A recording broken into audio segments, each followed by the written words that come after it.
சட்டப்பணிகள் ஆணைக்குழுவின் மாண்புமிகு செயல் தலைவர் அவர்களின் உத்தரவின்படி தேசிய மக்கள் நீதிமன்றம் வருகின்ற 9/3/2024 அன்று நாடு முழுவதும் நடைபெற உள்ளது.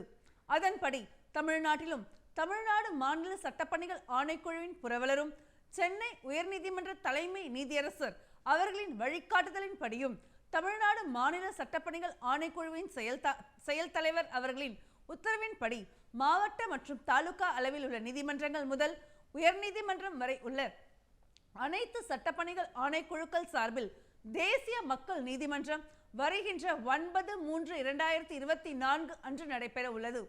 அன்றைய தினம் நீதிமன்றத்தில் நிலுவையில் உள்ள சமரச தீர்வு காணக்கூடிய குற்றவியல் வழக்குகள், மாற்றுமுறை ஆவண சட்டம் பிரிவு 138 கீழான காசோலை சம்பந்தமான வழக்குகள், வங்கி கடன் வசூல் வழக்குகள், மோட்டார் வாகன விபத்து, அரசு போக்குவரத்து மற்றும் காப்பீட்டு நிறுவன வழக்குகள், தொழிலாளர் பிரச்சனை சம்பந்தமான வழக்குகள், மின்சார கட்டணம், தண்ணீர் கட்டணம் இவற்றில் சுமூக தீர்வு காண முடிந்த வழக்குகள் மட்டும், மன வாழ்க்கை பிரச்சனை தொடர்பான வழக்குகள், நில ஆர்ஜித வழக்குகள், ஊதியம், படிகள் மற்றும் பணி ஓய்வு கால பலன்கள் சம்பந்தமான பிரச்சனைகள், மாவட்ட நீதிமன்றங்கள் மற்றும் உயர் நீதிமன்றங்களில் நிலுவையில் உள்ள வருவாய்த்துறை வழக்குகள், உரிமையியல் வழக்குகள், சொத்துரிமை மற்றும் நுகர்வோர் நீதிமன்ற வழக்குகள் எடுத்துக்கொள்ளப்பட்டு சுமூக தீர்வு காணப்பட உள்ளன. நீதிமன்றத்தில் வழக்காக தாக்கல் செய்யும் முன்னர் சமரசம் செய்து கொள்ளக்கூடிய பிரச்சனைகளான ப்ரீ லிட்டிகேஷன் கேசஸ், வங்கி காசோலை சம்பந்தமான பிரச்சனைகள், வங்கி கடன் வசூல் பிரச்சனைகள், மின்சார கட்டணம், தண்ணீர் கட்டணம் உள்ளிட்ட பிரச்சனைகள் மற்றும் இதர குற்றவியல் வழக்குகள் எடுத்துக்கொள்ளப்பட்டு சுமூக தீர்வு காணப்பட உள்ளன. இந்த அமைப்புகளின் மூலம் தீர்த்து வைக்கப்படுகின்ற வழக்குகள் அந்த அமைப்புகளிலேயே முற்று பெற்று விடுகின்றன. முத்திரைத்தாள் வாயிலாக நீதிமன்றத்தில் ஏற்கனவே செலுத்திய நீதிமன்ற கட்டணத்தை திரும்ப பெறும் வாய்ப்பு உள்ளது. வழக்குகளில் தீர்வு கண்டவுடன் அதற்கான தீர்ப்பு நகல் உடனே வழங்கப்படும். மேல்முறையீடு என்பது இல்லை. மனம் ஒருமித்து ஏற்படுகின்ற இந்த தீர்ப்புகளை பொறுத்தவரை இரு தரப்பில் எவருக்கும் வெற்றி தோல்வி என்பதில்லை. இத்தீர்ப்பானது ஒரு நீதிமன்றம் பிறப்பிக்கின்ற தீர்ப்பாணைக்கு ஒப்பாகும். மக்கள் நீதிமன்றத்தில் வழக்காளர்களுக்கு செலவின்றி விரைவாக நீதி கிடைக்க வழிவகை செய்யப்படும். நீதிமன்றத்தில் நிலுவையில் இல்லாத பிரச்சனைகளாக இருந்தாலும் அவற்றையும் மக்கள் நீதிமன்றம் விசாரித்து நிரந்தர தீர்வு காணப்படும். எனவே பொதுமக்களும் வழக்காடிகளும் வருகின்ற 9/3/2024 அன்று நாடு முழுவதும் நடைபெற உள்ள தேசிய மக்கள் நீதிமன்றத்தில் கலந்து கொண்டு பயன்பெறுமாறு தமிழ்நாடு மாநில சட்டப்பணிகள் ஆணைக்குழு சார்பாக கேட்டுக்கொள்ளப்படுகிறது. விழுப்புரம் மாவட்ட சட்டப்பணிகள் ஆணைக்குழு சார்பில் விழுப்புரம் மாவட்ட நீதிமன்ற வளாகத்தில் புகைப்பட கண்காட்சியை மாவட்ட சட்டப்பணிகள் ஆணைக்குழுவின் தலைவரும் மாவட்ட முதன்மை நீதிபதியுமான செல்வி ஆர் பூர்ணிமா தொடங்கி வைத்தார். இப்புகைப்பட கண்காட்சியில் மாவட்ட சட்டப்பணிகள் ஆணைக்குழுவின் செயல்பாடுகள், சாதனைகள், சட்ட சேவைகள் மற்றும் சட்ட விழிப்புணர்வு குறித்த புகைப்படங்கள் பொதுமக்கள் பார்வைக்கு வைக்கப்பட்டது. இந்நிகழ்ச்சியில் SC/ST வழக்குகளின் சிறப்பு மாவட்ட நீதிபதி திருமதி பாக்கியஜோதி, மோட்டார் வாகன விபத்து சிறப்பு நீதிபதி திரு வெங்கடேசன், கூடுதல் மாவட்ட நீதிபதி திரு ராஜசிம்மவர்மன், மாவட்ட சட்டப்பணிகள் ஆணைக்குழுவின் செயலாளரும் சார்பு நீதிபதியுமான திரு ஜெயபிரகாஷ் மற்றும் சார்பு நீதிபதிகள், வழக்கறிஞர்கள், நீதிமன்ற பணியாளர்கள் மற்றும் சட்ட பணிகள் ஆணைக்குழுவின் நிர்வாக உதவியாளர்கள், சட்ட தன்னார்வலர்கள், பொதுமக்கள் உட்பட பலர் கலந்து கொண்டனர். திருப்பூர் மாவட்டம் தாராபுரம் வட்ட சட்டப்பணிகள் குழு மற்றும் தாராபுரம் வட்டார போக்குவரத்து அலுவலகம் சார்பில் பொதுமக்கள், வாகன ஓட்டிகளிடையே சாலை பாதுகாப்பு மற்றும் விதிமுறைகள் குறித்த விழிப்புணர்வு ஏற்படுத்தும் வகையில் சாலை பாதுகாப்பு விழிப்புணர்வு வாகன பேரணியை தாராபுரம் வட்ட சட்ட பணிகள் குழுவின் தலைவரும் சார்பு நீதிபதியுமான திரு தர்மபிரபு கொடியசைத்து துவக்கி வைத்தார். முன்னதாக குற்றவியல் நீதித்துறை நடுவர் திரு பாபு, மாவட்ட உரிமையியல் நீதிபதி திருமதி மதிவதனி வணங்காமுடி ஆகியோர் கலந்து கொண்டு சாலை விதிகளை கடைபிடிக்க வேண்டிய அவசியம் குறித்தும் தலைக்கவசத்தினால் ஏற்படும் பாதுகாப்பு குறித்தும் விழிப்புணர்வு ஏற்படுத்தினர். தொடர்ந்து சாலை பாதுகாப்பு விதிமுறைகள் பற்றிய புத்தகத்தை வட்டார போக்குவரத்து அலுவலர் திரு செந்தில்குமார் வெளியிட்டார். இதைத் தொடர்ந்து நீதிமன்ற வளாகத்தில் துவங்கி பேரணி தாலுகா அலுவலக சாலை, அலங்கியம் சாலை, பைபாஸ் சாலை வழியாக வட்டார போக்குவரத்து அலுவலகத்தில் நிறைவடைந்தது. இந்நிகழ்ச்சியில் போக்குவரத்து ஆய்வாளர் திரு செந்தில்குமார், வழக்கறிஞர்கள் திரு ரஹமத்துல்லா, திரு மணிவண்ணன், திரு உதயச்சந்திரன், காவல் ஆய்வாளர் திரு அருள் மற்றும் காவல்துறையினர், தனியார் ஓட்டுநர் பயிற்சி பள்ளியினர், பொதுமக்கள் உட்பட பலர் கலந்து கொண்டனர். நாமக்கல் மாவட்ட சட்டப்பணிகள் ஆணைக்குழு மற்றும் நாமக்கல் அரசு சட்டக் கல்லூரி சார்பில் நாமக்கல் கவிஞர் ராமலிங்கம் அரசு மகளிர் கலைக்கல்லூரியில் சட்ட விழிப்புணர்வு முகாம் கடந்த 1/2/2024 அன்று நடைபெற்றது. இந்நிகழ்ச்சியில் மாவட்ட நுகர்வோர் நீதிமன்ற நீதிபதி திரு ராம்ராஜ் கலந்து கொண்டு நுகர்வோருக்கான உரிமைகளையும் பாதுகாப்பையும் நுகர்வோர் பாதுகாப்பு சட்டம் வழங்கியுள்ளது. இருப்பினும் நுகர்வோரை பாதிக்கும் செயல்பாடுகள் தொடர்ந்து நடைபெற்று வருகிறது என்றும் இதனை போக்க நுகர்வோர் விழிப்புணர்வு அவசியம் என்பது குறித்தும் மேலும் நுகர்வோர் உரிமைகள் மற்றும் பாதுகாப்பு சட்டம் குறித்தும் விளக்கி பேசினார். முன்னதாக அரசு சட்டக்கல்லூரி மாணவர்கள் சட்ட விழிப்புணர்வு குறித்த நாடகங்கள் நடத்தினர். இந்நிகழ்ச்சியில் கல்லூரியின் முதல்வர் திரு கோவிந்தராஜ், நாமக்கல் அரசு சட்டக்கல்லூரி பேராசிரியர்கள், விரிவுரையாளர்கள், கல்லூரி மாணவர்கள் உட்பட பலர் கலந்து கொண்டனர். இத்துடன் நீதிமன்ற செய்திகள் நிறைவடைகிறது.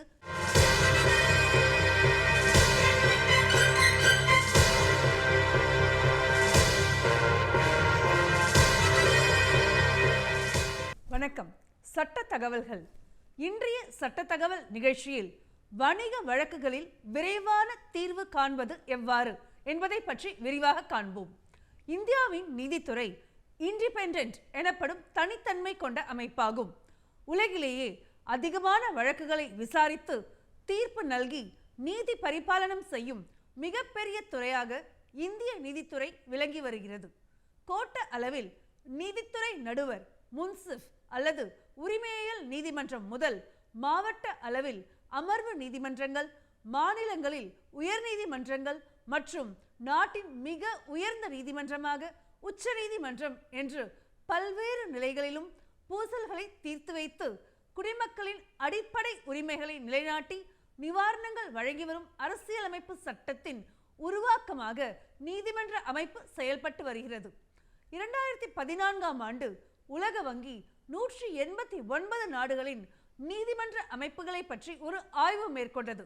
சாதாரணமாக ஒரு ஒப்பந்த மீறல் பற்றிய வழக்கை விசாரித்து அதன் மீது தீர்ப்பு வழங்கி அதனை நடைமுறைப்படுத்த சுமார் 1420 நாட்கள், ஏறத்தாழ 4 ஆண்டுகள் கால அவகாசம் தேவைப்படுவதாக டூயிங் பிசினஸ் ரிப்போர்ட் என்ற அறிக்கையில் கூறப்பட்டுள்ளது. இந்த அசாதாரணமான காலதாமதம்தான் வணிகத்தை பெருக்கி பொருளாதார முன்னேற்றம் அடைய தடையாக இருப்பதாக கருதப்படுகிறது. எனவே வணிகம் தொடர்புடைய வழக்குகளான விரைந்து முடித்து தீர்வு காண வேண்டும் என்ற உயர்ந்த நோக்கத்துடன் 2015ஆம் ஆண்டில் இயற்றப்பட்டதுதான் வணிகவியல் நீதிமன்றங்கள் சட்டம் ஆகும். இந்திய சட்ட ஆணையம் தனது 188வது அறிக்கையில் முதலாக இவ்வாறாக ஒரு திட்டத்தை முன்மொழிந்தது. அதாவது வணிகவியல் வழக்குகள் வீண் கால தாமதமின்றி விரைவாக முடிக்கப்பட வேண்டும் என்று தெரிவித்து ஒரு புதிய சட்ட முன்வரைவும் பரிந்துரை செய்தது. ஆனால் அது பல்வேறு காரணங்களால் செயல்வடிவம் பெறவில்லை.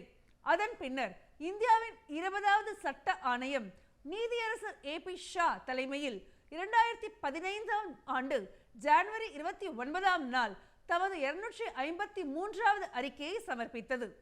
அந்த அறிக்கை முழுவதுமே வணிகவியல் பூசல்கள், இரு நிறுவனங்கள் அல்லது வங்கிகளுக்கிடையேயான ஒப்பந்தம் குறித்த வழக்குகளை குறைவான வழக்கு செலவுடன் விரைவாக தீர்வு காண பல வழிவகைகளை பரிந்துரைத்துள்ளது. அதன் பயனாக 2015ஆம் ஆண்டு அக்டோபர் மாதம் 23ஆம் நாள் அவசர சட்டமாக வணிகவியல் நீதிமன்றங்கள், வணிகவியல் பிரிவு மற்றும் வணிகவியல் மேல்முறையீட்டு பிரிவு என்ற பெயரில் சட்டம் நடைமுறைக்கு வந்தது. பின்னர் 2018ஆம் ஆண்டில் அந்த சட்டத்தின் பெயரை மாற்றி வணிகவியல் நீதிமன்றங்கள் சட்டம் 2015 என்று அழைக்க சட்ட திருத்தங்கள் செய்யப்பட்டன. எனவே இந்த 2015ஆம் ஆண்டின் நீதிமன்றங்கள் சட்டப்படி வணிகம், வங்கிக் கடன், புரிந்துணர்வு ஒப்பந்தங்கள், தொழில் முனைவோர் முகவர் ஒப்பந்தங்கள், கட்டுமான நிறுவனங்களின் ஒப்பந்தங்கள் குறித்த வழக்குகளை எவ்வாறு விரைவாக தீர்வு காணலாம் என்பதை நாம் தெரிந்து கொள்வது அவசியமானதாகும். குறிப்பாக இந்த பூசல்களுக்கு தீர்வு முடிவு காண வேண்டும் என்பதற்காக உயர்நீதிமன்ற அளவில் கமர்ஷியல் டிவிஷன் என்ற ஒரு தனியான பிரிவும் மாவட்ட அளவில் மாவட்ட நீதிமன்றங்களும் அதிகாரம் பெற்ற முறைத்தீர் மன்றங்களாக இச்சட்டத்தில் தெரிவிக்கப்பட்டுள்ளது. இந்த வணிகவியல் நீதிமன்றங்களின் வரலாற்றை புரிந்து கொண்டால் இதன் பயன்பாட்டை நம்மால் எளிதாக புரிந்து கொள்ள முடியும். இங்கிலாந்து நாட்டின் வணிக சட்டங்கள் அந்நாட்டில் ஏற்படும் வணிகவியல் வழக்குகளை தனியாக அதிக கவனம் செலுத்தி விரைவாக முடித்திட வேண்டும் என்ற நோக்கத்துடன் இயற்றப்பட்டுள்ளன. எனவே 16ஆம் நூற்றாண்டின் தொடக்கத்திலேயே அங்கு வணிகவியல் நீதிமன்றங்கள் தொடங்கப்பட்டு செயல்பட்டு வந்தன.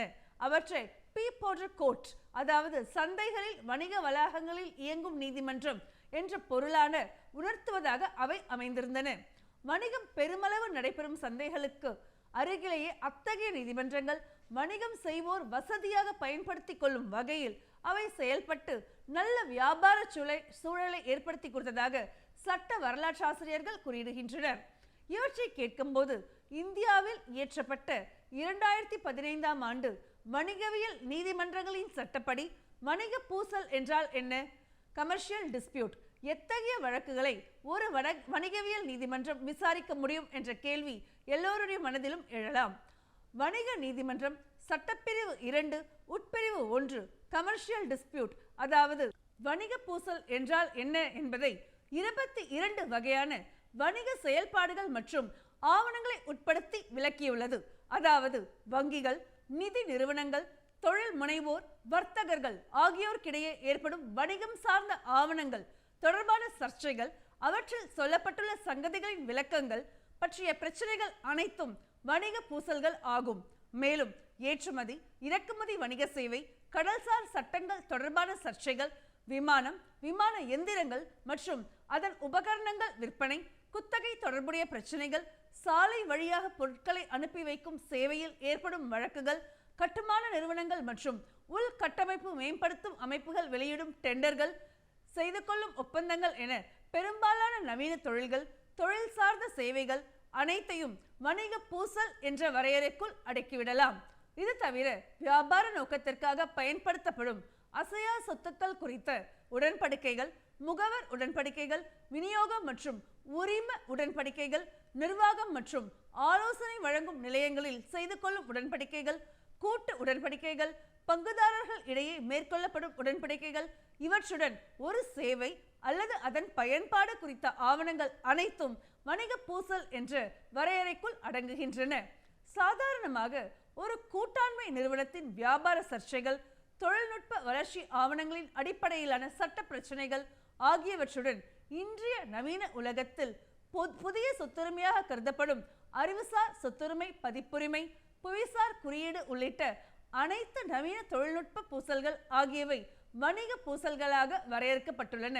இத்துடன் அசையும் பொருட்கள் மற்றும் சரக்குகள் விற்பனை, அவை தொடர்பான சேவைகள், எண்ணெய் எரிவாயு, இயற்கை வளங்கள், மின்காந்த வெளி எனப்படும் மெய்நிகர் தளம், காப்பீடுகள் மற்றும் முகவர் சேவை என இதுவரை 21 வகையான வழக்குகள் வணிக வழக்குகளாக வகைப்படுத்தி வணிகவியல் நீதிமன்றங்கள் விசாரித்து தீர்ப்பு வழங்கலாம் என சட்டப்பிரிவில் தெளிவாக கூறப்பட்டுள்ளது.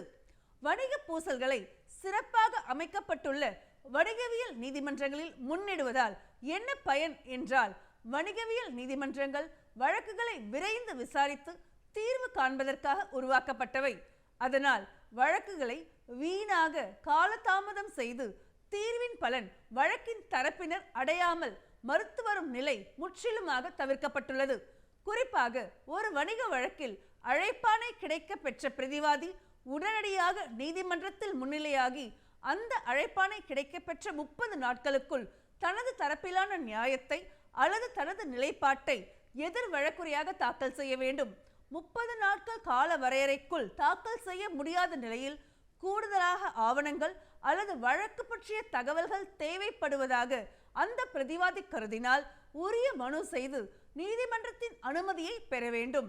அத்தகைய சூழலில் 120 நாட்களுக்குள் எதிர் வழக்குரையை பிரதிவாதி தாக்கல் செய்தே ஆக வேண்டும்.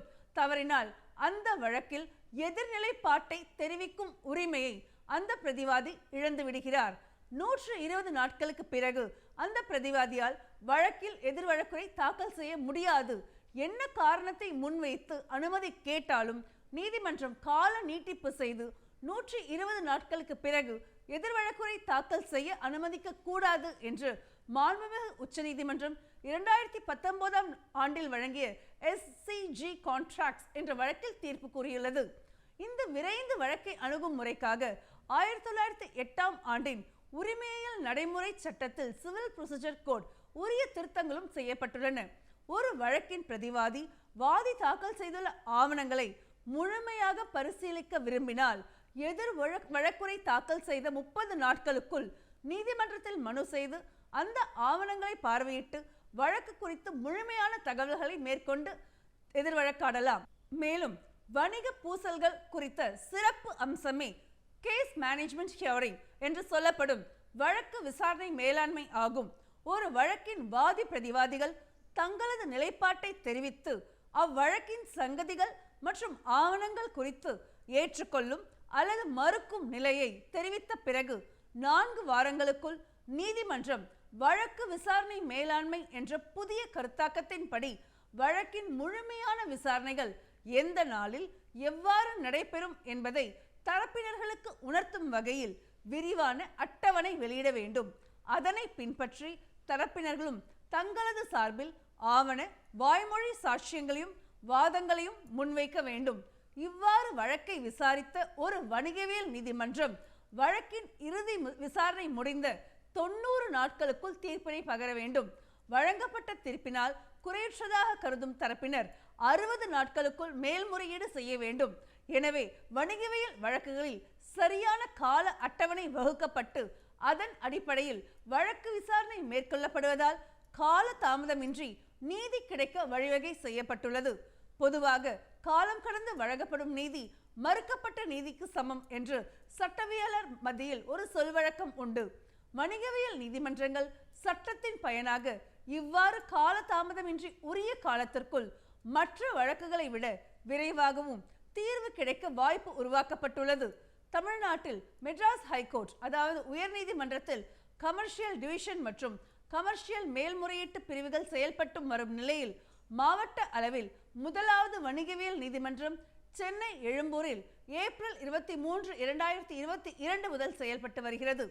இந்நீதிமன்றத்தில் ரூபாய் 3 லட்சத்திற்கு மேற்பட்டு ரூபாய் 1 கோடி வரையுள்ள வணிகவியல் வழக்குகள் தீர்வுக்காக கோப்பில் எடுக்கப்பட்டு வருகிறது.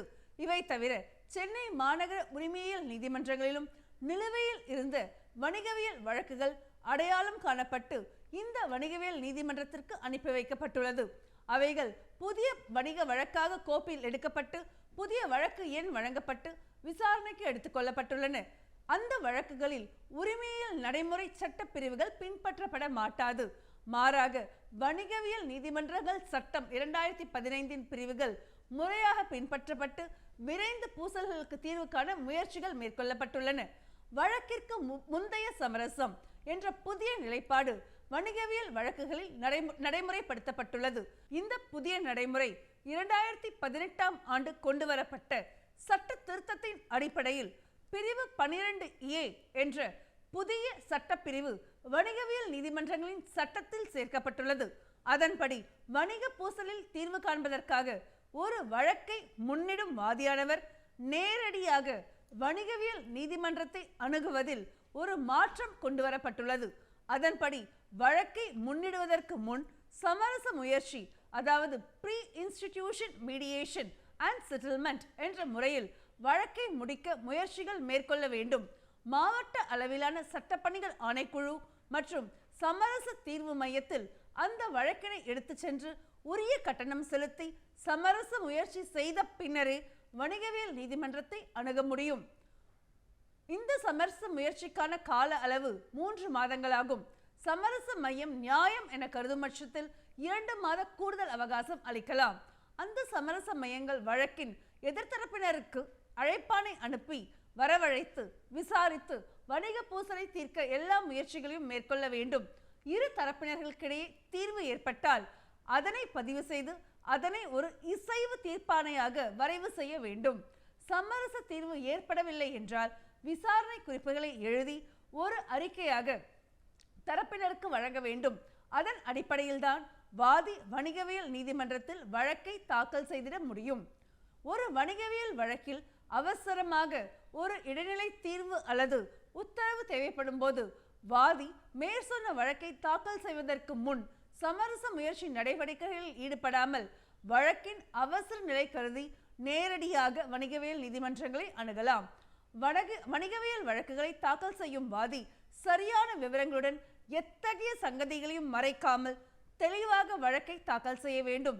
அற்ப காரணங்களுக்காக நியாயமான முகாந்திரம் இல்லாமல் அல்லது முக்கியமான சங்கதிகளை மறைத்து வழக்குகளை தாக்கல் செய்தால் அவற்றை கடுமையான செலவு தொகை விதித்து, அதாவது வழக்கின் செலவு தொகையை எதிர்த்தரப்பினருக்கு வழங்க உத்தரவிட்டு தள்ளுபடி செய்யலாம். மேலும் வழக்கின் தரப்பினர்கள் தேவையற்ற அல்லது முற்றிலும் பொருந்தாத நியாயமற்ற வகையில் வழக்கினை முன்வைத்தாலோ அல்லது எதிர்கொண்டாலோ அதனால் பாதிக்கப்படும் நபருக்கு நிவாரணம் வழங்கும் வகையில் அதிகமான தொகையை நிவாரணமாக வழங்கி நீதிமன்றம் உத்தரவிடலாம். எனவே எந்த ஒரு தரப்பினரும் தேவையின்றி சட்டத்திற்கு புறம்பான வகையில் செயல்பட்டு வழக்கை கால தாமதப்படுத்த முடியாத அளவிற்கு சட்டப்பிரிவுகள் கொண்டதாக இந்த சட்டம் வரையறுக்கப்பட்டுள்ளது. எடுத்துக்காட்டாக 2019 ஆண்டில் மாண்புமிகு சென்னை உயர்நீதிமன்றம் matrimony.com எதிர் தொடுநீட தெலுங்கு மேட்ரிமோனி என்ற வழக்கில் அழைப்பாணையை பெற்றுக்கொண்ட பிரதிவாதி நீதிமன்றத்தில் முன்னிலையாகாமல் இடைக்கால உத்தரவையும் மீறி செயல்பட்டு வந்ததை அப்பிரதிவாதி அற்பத்தனமாக வழக்கை எதிர்கொள்கிறார் என குறிப்பிட்டு ரூபாய் 10 லட்சம் வழக்கின் வாதிக்கு செலவு தொகையாக வழங்க உத்தரவு பிறப்பிக்கப்பட்டுள்ளது. அவ்வாறே போத்தஸ் எதிர் KSB குரூப்ஸ் என்ற வழக்கில் இடைநிலை மனுவில் எதிர் வழக்காடிய தரப்பினர் தொடர்ந்த அசல் வழக்கினை நடத்திடாமல் கைவிட்டதோடு இடைக்கால உறுத்துக்கட்டளையும் மீறி செயல்பட்டதற்காக ரூபாய் 5 லட்சம் அபராத செலவு தொகையாக வழங்க மாண்புமிகு சென்னை உயர்நீதிமன்றம் உத்தரவிட்டுள்ளது. எனவே வணிகவியல் வழக்குகளில் கடுமையான நடைமுறை பின்பற்றப்படுவதால் தரப்பினர்கள் சரியான முறையில் வழக்கினை நடத்தவும் எதிர்கொள்ளவும் வேண்டும். தேவையின்றி வழக்கை காலதாமதப்படுத்தினாலோ அல்லது வேறு வகைகளில் குழப்பம் செய்ய முயற்சித்தாலும் கடுமையான சட்ட விளைவுகளை பின்பற்ற நேரிடும். இவ்வாறு வணிகவியல் நீதிமன்றங்கள் அமைக்கப்படுவதன் பலன் என்ன என்பதை உற்று நோக்கினால் வியப்பாக உள்ளது. நேயர்களே, சட்டம் சம்பந்தமான கேள்விகளை அனுப்ப வேண்டிய முகவரி: உறுப்பினர் செயலாளர், தமிழ்நாடு மாநில சட்டப்பணிகள் ஆணைக்குழு, வடக்கு கோட்டை சாலை, சென்னை உயர்நீதிமன்ற வளாகம், சென்னை 600104. இந்நிகழ்ச்சிகளை யூடியூபில் பார்க்க டிடி தமிழ் நீதிமன்ற செய்திகள் என்ற பக்கத்தில் பார்க்கலாம்.